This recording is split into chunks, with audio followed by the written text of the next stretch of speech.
Hello YouTube, this is Thomas Judge back with another video in my retro gaming emulation journey, and for this one we're going to be talking about how I actually arrange all my ROMs and how I classify them, which again is something people tend not to talk about. That's what this series is, a series of all sorts of things that people actually don't dive into a huge amount of detail or depth on in any of the channels or resources that I found. However, this is not a guide of technically how to emulate, it's how to learn how to emulate, and it'll point you towards resources, it'll signpost you towards other channels and other creators, and above all, it'll just show you how I learned and the approach that I adopted. Hopefully it's useful. It's the sort of channel that I wish, or rather the sort of playlist that I wish had existed when I started originally learning how to emulate, and it's going to contain all the tips and guidance that no one else has really given and I kind of had to work out by myself. Um, so what that means is that today I'm going to talk you through the way that I tier all my ROMs into 5 different tiers, and I arrange them into 4 different builds or loadouts if you prefer. I'm going to do that via screen capturing my folder structure and talking it through in a fair bit of detail. I did this a couple of videos ago talking about the Super Console X and its very messy, very garbled folder structure. That's not what I'm going to do here. I'll be showing my personal ROM library collection and the way that it's set into folders and the way that the games are organized. So we're going to dive into that in just a second. I will add, under no circumstances will I be providing links to any ROM sites on the internet. I always make the disclaimer, it's important to remember. But with no further ado, this is how I arrange my personal ROM library.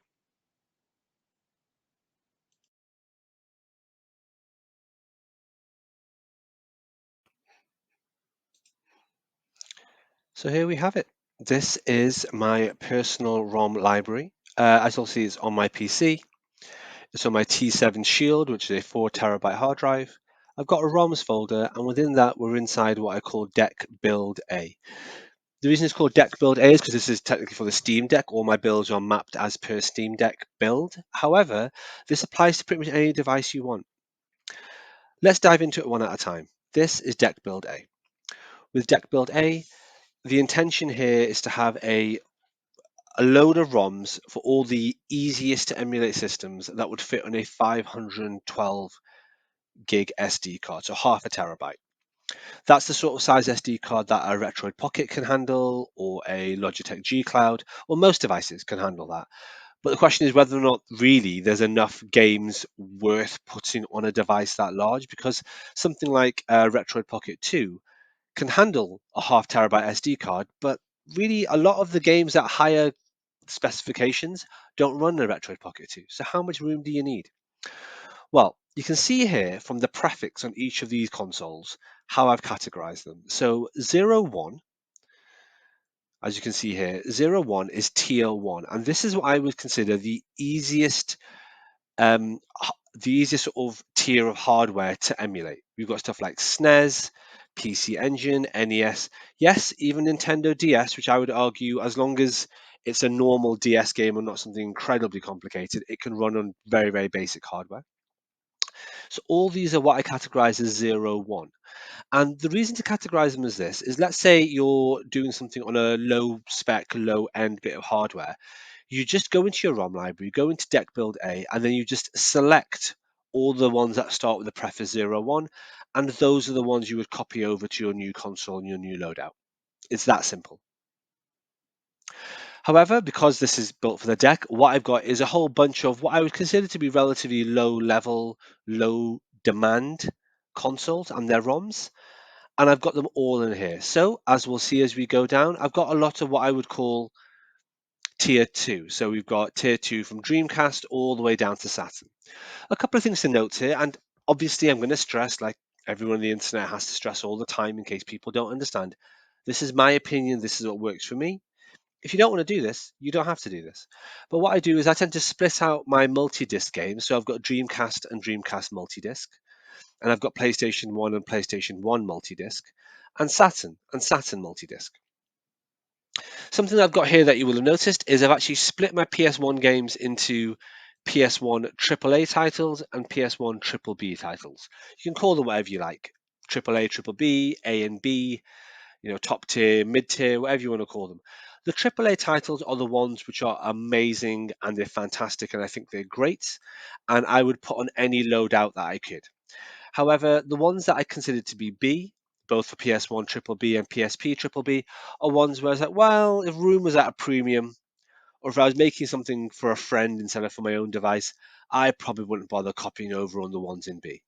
So if we look at the ones in B here, if I click into it, you'll see there's 117 items there. Whereas in A, there's 118. So actually, if it comes down to, making sure you have just the ones you want on a particular build or a particular thing you're making for yourself or for someone else, this allows me to very easily just select whichever ones I want and just click and drag them over. Obviously, I can just click and drag them all over. And once you've clicked and dragged over all the folders, you need to move them from these folders that you've dragged over there into the appropriate ROM pathway on your device anyway. So if you want all your PS1 games, you just collect both of these, drag them over, and then just shove all of them in the same folder once they're over there. But this is just to make the copying process quicker, simpler, more refined. I do the same with PSPs as well. And as you can see here, I've got them in CHD format here, PSP the AAA title, so games like Daxter and things like that. And then I've also got the PSP, what I consider the triple B title, so things like Blood Bowl and things like that. Those are the only ones that I do this kind of splitting A and B for, because that actually does involve saving a large amount of memory. If, for example, I wanted to make this deck build A but put it on a 256 gig SD card that a friend of mine has given me for their Retroid because they're cheap, then all I would do is I'd copy over everything apart from PS1 triple B and PSP triple B. And that immediately saved me about 250 gig, I shit you not. And that would just be a matter of copying over everything that's 01 and everything that's 02 in terms of tiers. 03 isn't on here, but I have got some sort of bonus entries from tier 4, which is more demanding again. Now, tier 4, the ones I have here are 3DS and Mugen, and we touched on Mugen very briefly a couple of videos ago. The reason I have them here is because on a Steam Deck, they can play absolutely fine. You can play 3DS, you can play Mugen, no problems at all. We'll cover that in videos 15, 16, 17. But on this particular deck build, what I found is I had loads of room left over. I had something like 50 or 60 gig left over. So I was like, well, why not just throw in some stuff from an earlier, from a higher tier onto this earlier deck build A, and then I can just play them here. And that frees up some space later on for deck build B and C, which we'll talk about in just a second. So hopefully that makes sense. This is my first build, build A, and within this build I have tier 1, tier 2, tier 4, and even in some of the ones that would otherwise take up a lot of memory, what I actually do is I split them into AAA and triple B. If we look at the ones here in AAA and triple B for PSP, for example, if I do a quick property search, you won't be able to see it because of the screen capture software. That is 85 gigs of files there and then already in PSP. Of those, 49 gig of those are what I call category B. So they're decent games, but not amazing. They're not the sort of games that anyone would really miss if I didn't put it on their build. And again, I split it out just for my own utility, similar with the multi-disc games, as I said.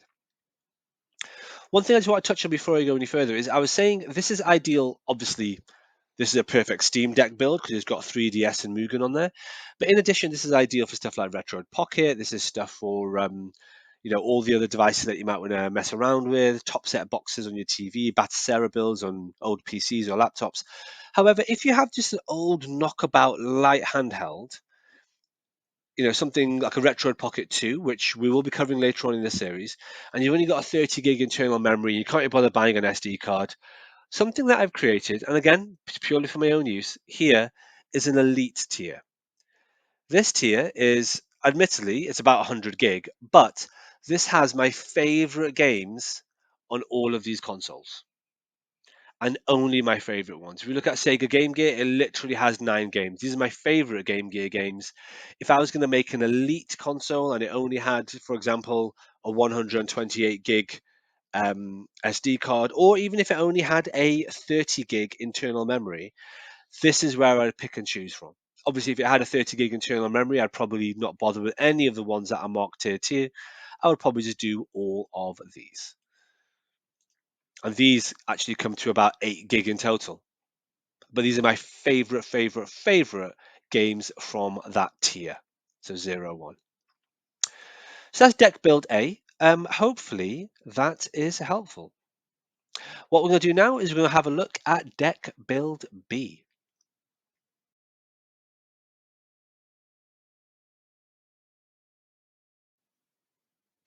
And here we are on deck build B. So as you can see here, this has loads of stuff in what I would consider to be tier 3, which we haven't seen before. That's essentially GameCube, PS2, and Wii, including WiiWare. And it also has some other stuff from tier 4. So it has Wii U and original Xbox.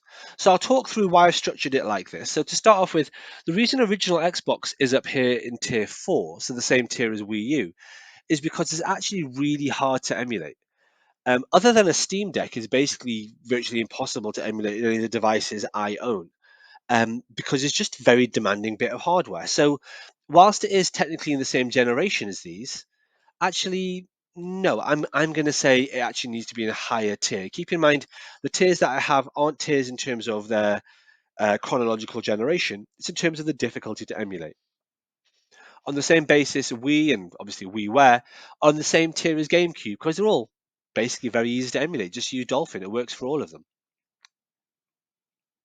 What you'll see here is again, I'm splitting my GameCube games into AAA and Triple B. I'm splitting my PS2 games into AAA two-dimensional games, AAA normal games, and Triple B games.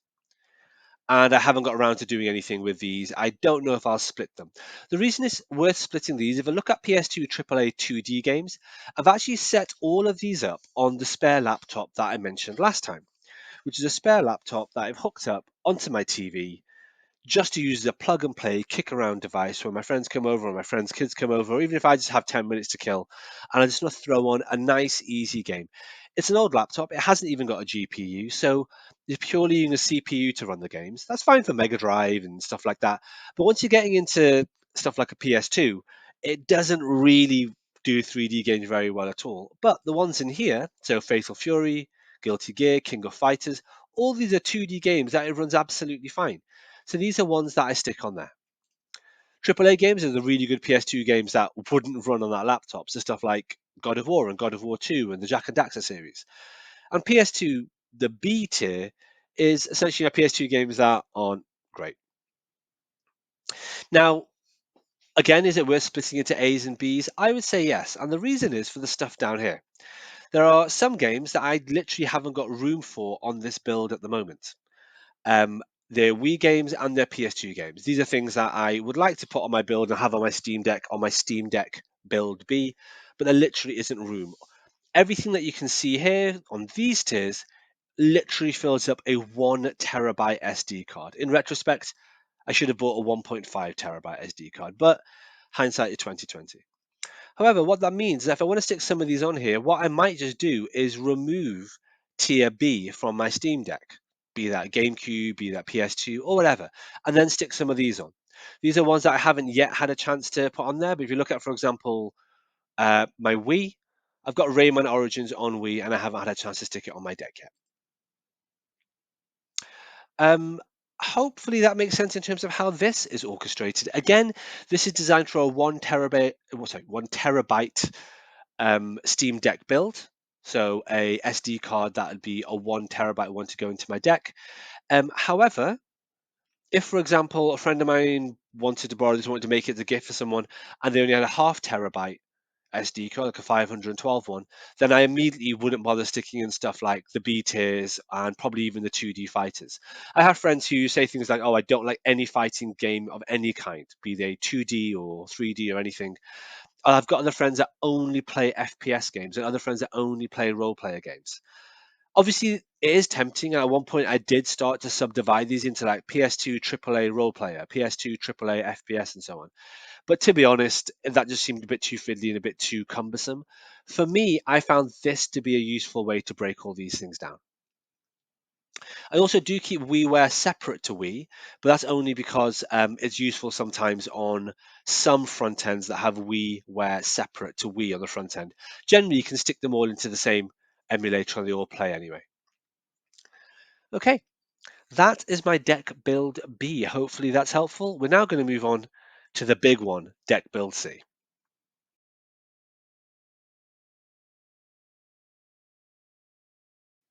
And here we have it, Deck Build C. So this has got my PS3 games, my Xbox 360 games, and any Xbox Live Arcade games. A couple of things to point out here. I don't have any PSN games on here. They're in another folder that I'm going to show later on in this video. But the reason for that is I can't get them to work on my Steam Deck. I haven't been able to get a PlayStation Network game to work yet. If anyone can show me how, that'd be great. But right now, it doesn't seem to work on the deck. Xbox Live games work really quickly and really easily on the deck, so that's great. 360 games generally don't work on the Steam Deck at all. I think there's one in here that does. Okay, no, there's a few in here. I know for a fact a lot of these don't work. I only have these just because I haven't bothered tidying it up yet. Then you got Xbox Live Arcade and then PS3. Now for PS3 ROMs, I've split them by region. The reason to do this is in case you're going to be adding DLC to your ROMs. That's the reason to split them by region for PS3, because you can add DLC, but the DLC for PS3 games is region specific. I haven't actually looked into DLC on Xbox 360 games because, like I say, none of these work, which is really frustrating.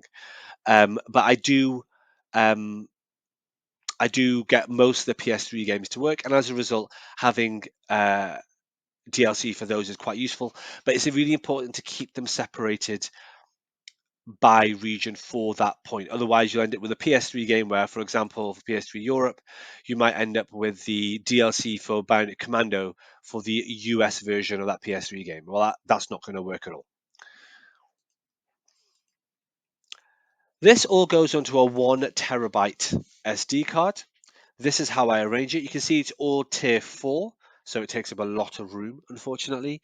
Um, but yeah, it all fits on there pretty much. I do need to go through it and tidy up some of the Xbox 360 games, and I need to continue testing some of the PS3 games. I'm in a big sort of test and revision phase at the moment on my deck builds. But yeah, hopefully that is useful. What we're going to do next is move on to my fourth build, which I called the light gun build. I'll show you that in a second.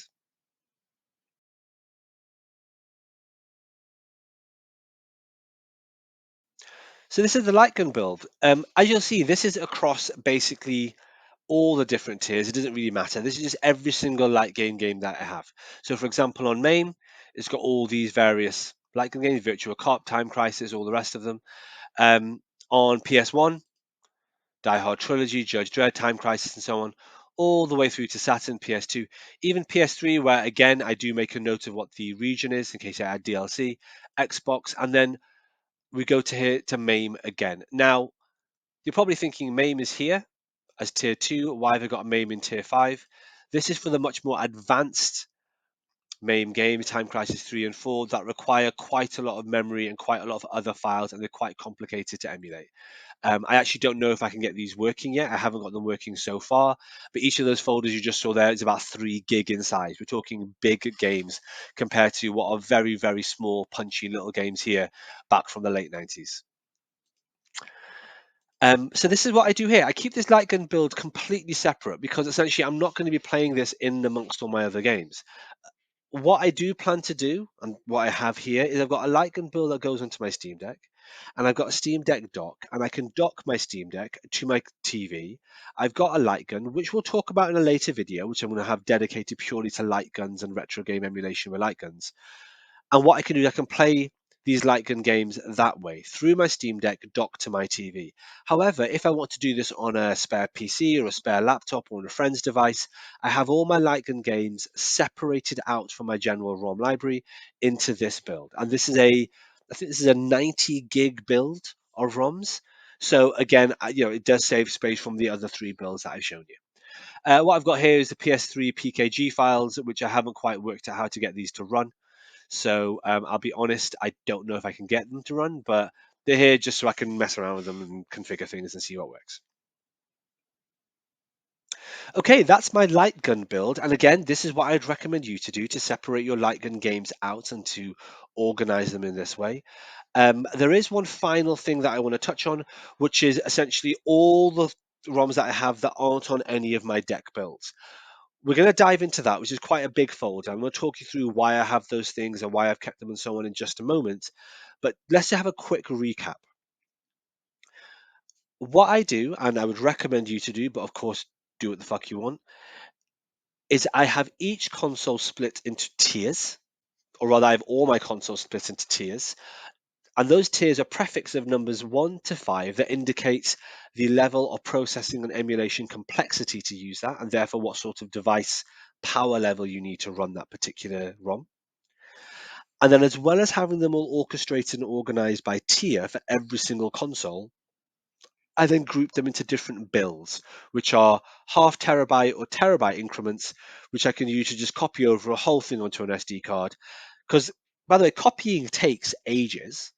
Transferring them all over can take anything from 3 hours to like 25 hours.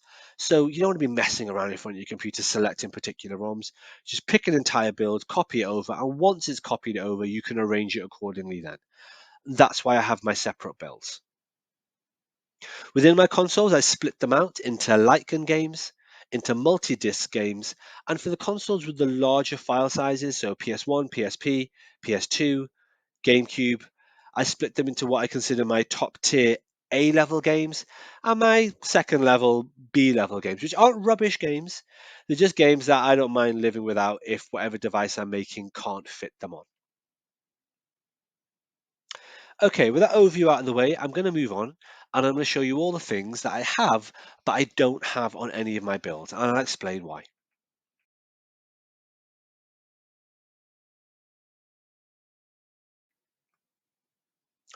Okay, so this is a build labeled not on deck. This is a whole bunch of things, none of which I really sort of look at or do much with, but it's good to have them just in case. The reason to keep all these is because of the ROM apocalypse that is going on at the moment, where the Internet Archive is essentially shut down and locked down. You can't get ROMs from anywhere. And a lot of the ROMs you buy from the sketchy places that sell them on Amazon aren't necessarily great in quality. There's a lot of hacks, there's a lot of random language, different region ones, and all that sorts of stuff.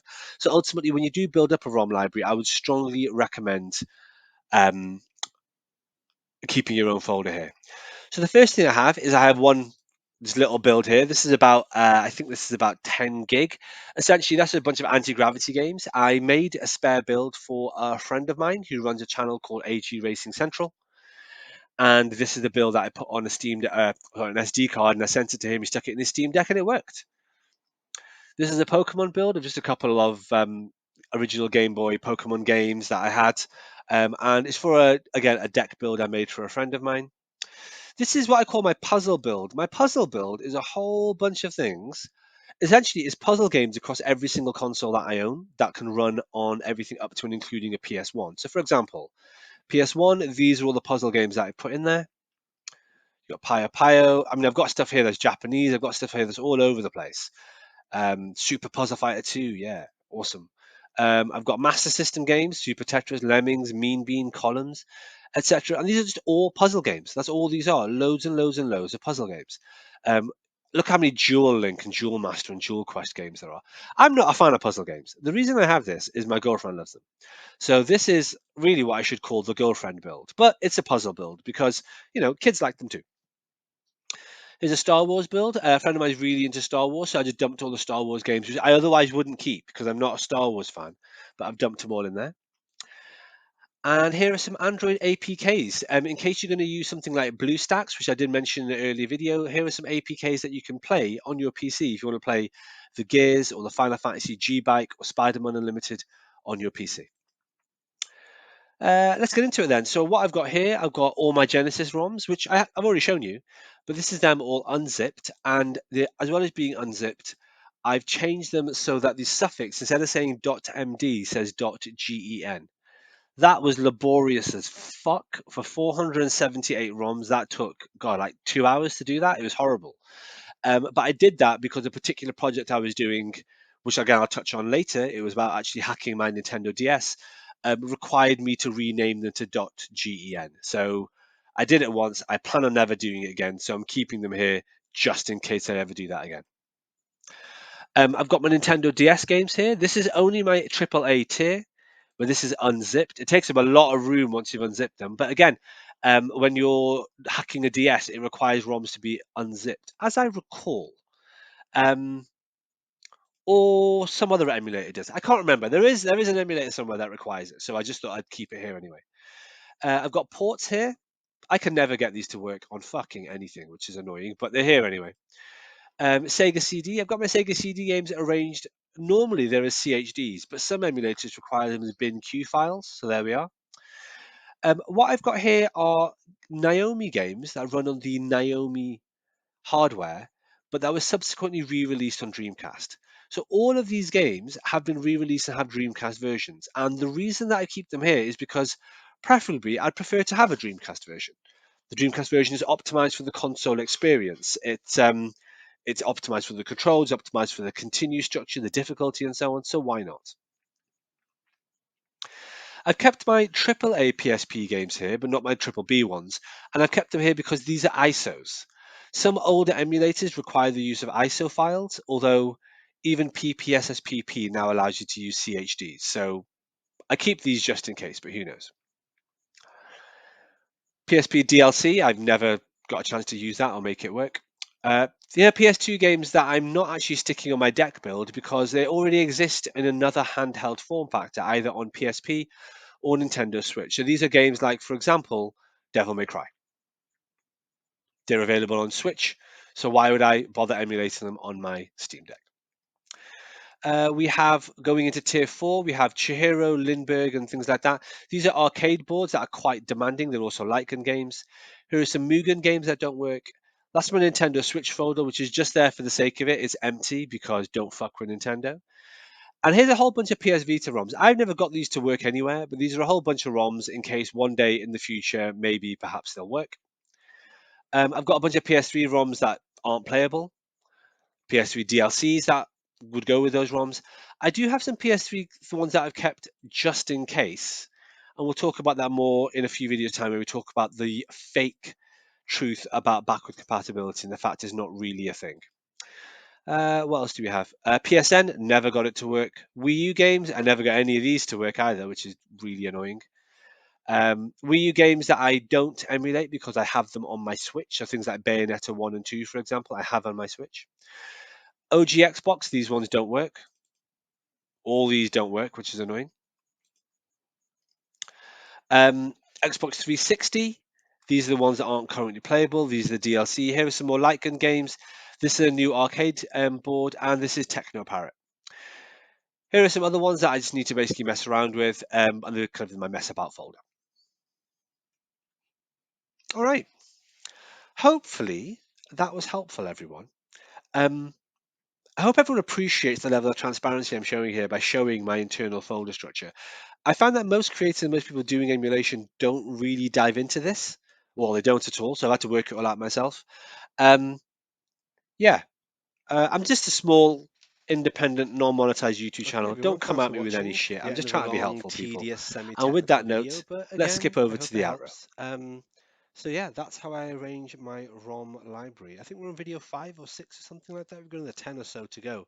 So it gives you an idea of the kind of content that I wanted to put out there. It's explain to you how I arrange stuff and how I do stuff, and not the technicality of it, but like the how around that. Learning how to learn, you know? Fucking around and finding out. Hopefully this is helpful. Please let me know in the comments below if you think it is. If it isn't, yeah, let me know as well. I mean, you don't have to watch it, so I don't really understand why you would. But yeah, let's just quickly recap the things we just talked about. So collect ROMs. Make sure you get as many as you can and make sure you get all the good ones because the ROMpocalypse is coming. Clamp down on emulations happening big time. The last video in the series is going to be talking about that. When you have your ROMs, obviously don't be insane. Put all the ROMs for one console in one folder. Don't mix and match like Master System and Sega Mega Drive. That would be insane. But for all your folders, what you should do is make sure they're tight, they're clean, they're sanitized. You haven't got all this other kind of random crap in them like you get from the Super Console X. So no random save state files, no random images or bits of video reel. Keep it tight, keep it lean. Once you've got that for your particular console, then whatever you call it, a Thomas Wave, Sega Game Gear, whatever, put the preface in front of it of the tier of technology involved for it. I've got a 5 tier system. You might want to subdivide it or amalgamate it, or whatever you want to do. But that's what I do. And it just makes it easier for just selecting, clicking, dragging, and moving over stuff you want when you're making builds, when you're messing around with other handhelds, when you're making gifts for friends or changing your loadouts. As well as setting everything up in tiers, completely optional what you can do is actually arrange it into different builds. And because I spend a lot of my time messing around on my Steam Deck now, I've arranged things into Steam Deck builds, build A, B, and C, that are in 0.5 TB and then two distinct 1 TB SD card bundles, as I explained. Split out your light gun games, split out your multi-disc games, and for those games with large memory sizes, you might want to establish some kind of grading system, A and B, or A, B, and C, or whatever, however many little subdivisions you want to have. But think about it, do it, organize it properly, let the obsessive compulsiveness flow through you, and enjoy. Hopefully this is useful, everyone. I'll be back again tomorrow in the next couple of days with the next video. Until then, everyone, stay classy.